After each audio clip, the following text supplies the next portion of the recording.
8 ka tawo ang nasikop sa gihimo nga bypass operation sa hiniusang puwersa sa kapulisan sa Usami City o sa Provincial Drugs Enforcement Unit.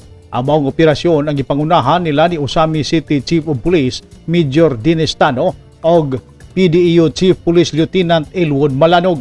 Gihimo ang maong bypass operation niadtong Mayo 21 sa may alas 8:30 sa gabi sa usa ka apartment sa Purok Mauswagon, Barangay Maningkol, Usami City.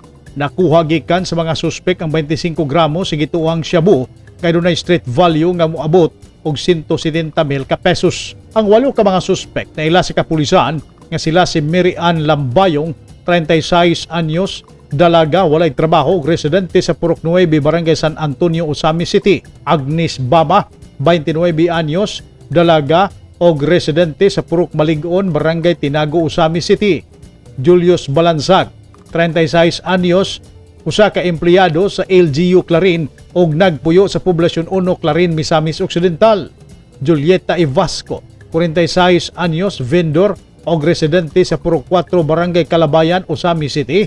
Robin Dimisilio, 42 anyos, minyo og LGU Clarin employee og residente sa Purok 1, Barangay Pulot, Usami City. Hanilin Bama, 37 anyos, dalaga, walay trabaho og residente sa Purok Malig-on, Barangay Tinago, Usami City. Rashid Aziz Bati, 31 anyos, ulitao, walay trabaho og nagpuyo sa Purok 7, Barangay Carmen Annex. Og si Naara Mabida, 35 anyos, dalaga og residente sa Purok 3, Dunya Consuelo, Usami City. Sumala pa sa pahayag sa usa sa mga nadakpan nga ang maong shabu ang ilang gipalit gikan sa tubod Lanao del Norte o gibaligya sa Usami City. Ang 8 ka mga suspek ag mag-atubang sa kasong paglapas sa Republic Act 9165 kon Dangerous Drugs Act of 2002. Sumala usab sa PNP Usamis nga taud-taud na nilang gipanidaan ang mga suspetsado human nga nakadawat og report gikan sa usa ka concerned citizen.